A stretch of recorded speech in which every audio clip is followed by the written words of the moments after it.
Karibu ndugu mtazamaji wetu, kama ni mara yako ya kwanza unajiunga nasi Mswati Media, basi usisahau kubonyeza alama ya subscribe press bell ili uendelee kuwa nasi kwa taarifa za kimichezo. Tunakuangazia leo taarifa za usajili kutoka klabu ya Young Africans ambao wamepania kumsajili winga wa kushoto wa ASEC Mimosas ni Romaric Dinho ambaye anakipiga kunako klabu hiyo ya ASEC Mimosas na timu ya taifa ya Benini.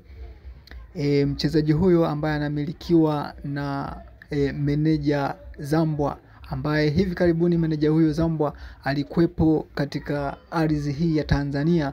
Nadhani alikuja kutizama uwezekano wa kumpigia chepuo nyota huyo.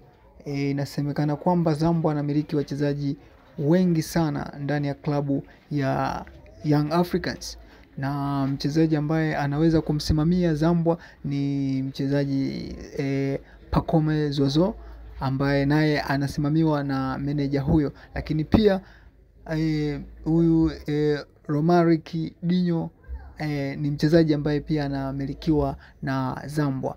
Hivyo kumekuwa kuna tetesi mbalimbali zikisema kwamba huenda dirisha hili dogo la usajili Young Africans wakamvuta nyota huyo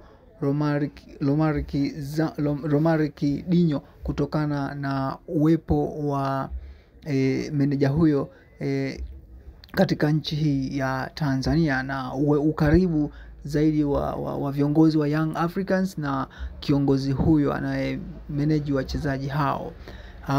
Iko wazi kwamba Dumbia ni atampisha mchezaji huyo ili aweze kuingia moja kwa moja katika kikosi hicho cha Young Africans.